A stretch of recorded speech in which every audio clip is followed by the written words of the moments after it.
আমার জীবন তো শেষ করে ফেলবে।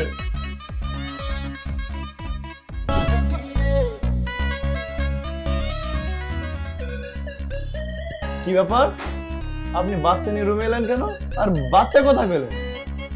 বাচ্চা আপনার জন্য ধার করে নিয়ে আসছি। মানে কি?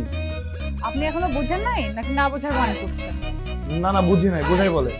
লিসেন, বিয়ের পর যখন আমাদের বেবি হবে, বেবি নিশ্চয়ই আমি সামলাইতে পারবো না, তখন বেবি সামলাবেন আপনি। মানে? এত মানে মানে করে লাভ নেই। ধরুন এই বাচ্চাটা 1 ঘন্টার জন্য আপনার কাছে রাখুন। অসম্ভব, আমি বাচ্চা সামলাতে পারবো না। তোর বাচ্চারা যে কোনো সময় 1 নম্বর 2 নম্বর করে দেয়। ধান্দাবাজি না করে ঠিক মতো বাচ্চাটা সামলান, ও যেন কান্না না করে। ওকে? ওরে বাবা রে, কান্না করে না, কান্না করে না। ক্ষুধা লেগেছে? দুধু খাবা? ওই যে তোমার আম্মু বসে আছে, যাও দুধু খাও। এই যে দুধু খাওয়ান। আরে কি ফাইজলামি শুরু করছেন? আমি কি ওর আম্মু লাগি? আমি ওকে দুধ টুধ খাওয়াতে পারবো না। আরে বাবা, দুধু না খাওয়াইলে তো ও শান্ত হবে না, দেখছেন না কান্না করছে। এটা আমার দায়িত্ব না, এটা আপনার দায়িত্ব। আপনি ওকে কি করবেন সেটা আপনার ব্যাপার। প্রয়োজন হলে আপনি আপনার দুধ খান, বেটার।